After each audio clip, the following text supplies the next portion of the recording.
Greetings, listeners. I am your host, Catherine Schulz, and today on your favorite podcast, we will be discussing individualism, conformity, simplicity, and many more with guest Henry David Thoreau, renowned author, as he just found out from the Transcendentalist period.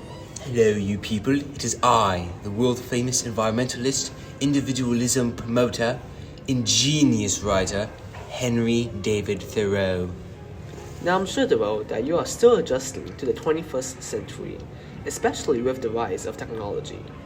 There has been a long debate between individualism and order, as you know.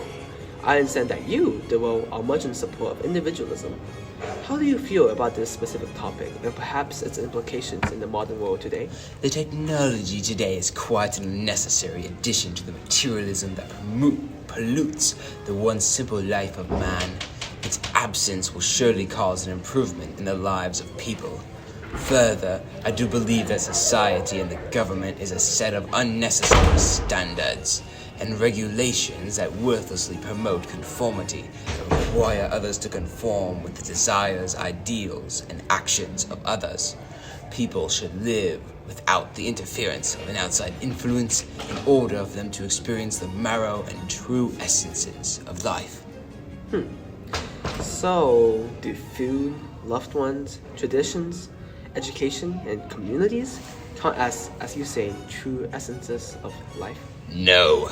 The elimination of such ideas will allow people to achieve a more pure life, full of nature, and of as little expense as possible. I promote the idea of a simplified life that includes the limitation of unnatural stimuli in the form of simple diets, limited human contacts, and lesser living conditions. The introduction of modern technology and the over-inclusion of your alleged true essences has hindered this purity for too long, and I know for a fact that people have suffered. Well, I understand that you wish to keep your life as simple as possible. However, are you really suggesting for people to live like primates? In Walden, you even argued for a small tool closet used by railroad workers as a fine home. Moreover, when you refused to have a doormat in your home in Walden, you somehow reasoned that you were just trying to avoid evil and did not have the time nor space. In this case, in respect, it seems that your desire to simplify your life stems more from a dramatic Puritan ideal, as well as laziness and senselessness, than an actual drive and desire to live simply without complications. You. To your point, Thoreau, a simplification of life can just as easily overcomplicate one's own life, as criticized by Robert Louis Stevenson in his writing about you, actually. For example, by not having a toothbrush, are you really simplifying your life? Now, I do hope you brush your teeth, Thoreau. I've been dead for like 100 years. Further, Walden seems to be your attempt at suggesting how others should live. However, the essence you encouraged to abstain from the most, above all, was companionship. You look down on others and communities as a whole and believe interactions with other people to be time-consuming and even a risk to mortal souls. If you belittle humans in such a way like this, in what sense and respect should people even believe your suggestions and allegations for them and the majority of humanity? You wouldn't get it, scum. My simple solitude way of life seems to be too complex for an individual finding value and attempting to overturn the reputation of one of the most gifted and brilliant writers of all time. It seems like you modern people have conformed to the idea of destroying dead men's reputation as being a brilliant outlet of your own incompetence rather than trying to better yourself.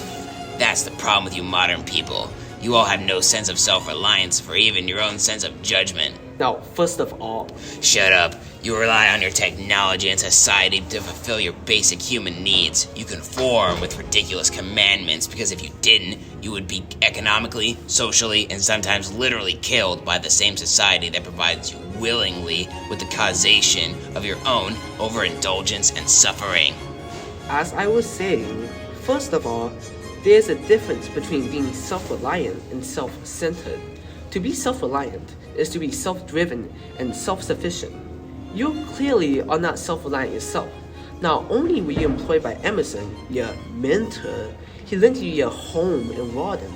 Further, you failed to document in Rawdon how you often visited or were visited by friends and family, who likely brought you food as well as an escape from your perpetual boredom. Not only does this show the inconsistencies of the solitude and self-reliance you experience in Rawdon, it also shows that the foundations of your conclusions are unreliable and false. And as we know, false conclusions are a direct result of false premises. It seems as though you simply don't understand how conclusions are made. It seems your lack of education has truly affected your ability to understand the true studying process. I was forced to rely on the status of others by a society bound by government restrictions in the form of land ownership that constrict the ability to be truly in the nature, as well as force others to conform in order to obtain housing. Without such conformity, as you say, housing would barely even be feasible. You are also extremely self-centered. Today, you are often praised for your positions as an abolitionist. However, your stance stemmed more from how slavery violated your belief and value in self-reliance than a true compassion for equality in mankind. Your value and idea of straying away from conformity is also questionable. If everyone acted peacefully, does that mean you should not conform and attack others? Your mentor Emerson would truly disagree. He counseled against maintaining a foolish consistency, but you seem to champion foolish inconsistencies. Your behaviors and values are so inconsistent with society that they are foolish, while you consistently maintain such naiveness and cruelness and egotisticalness. It seems as though you lack the basic understanding of my teaching. I mean, did you even read the thing? Not wanting to conform isn't about committing harsh acts against others simply because they aren't, but an attempt to experience an unaffected, pure life, safe from any conformal complications. You call me cruel and naive, but you are senselessly attacking a dead genius without basic understanding of his works. I mean, again, did you even read it? But rather, you complicate the argument by twisting my words to fit your narrative. I mean, this is a common occurrence for you people, as you can never handle the truth without crying out like a bunch of baby scum. You try to change reality rather than live in the truth, resulting in a hyper-layered reality that makes no sense to an outside viewer in order to further your own interpretation of how the whole world should work in your personal favor. You inane little... Apologies for the behavior. However, please pay your attention to our sponsor, Smart Doormat 1862. Have you ever gotten to your home and had cold feet after a rainy day? Well, with the Smart Doormat, it can immediately heat up, as well as allowing you to controlling it, being able to tell it to play music just like your home Alexa. Moreover, you are able to use it to display graphical displays such as watching TV, listening to podcasts such as this podcast right now, and many more.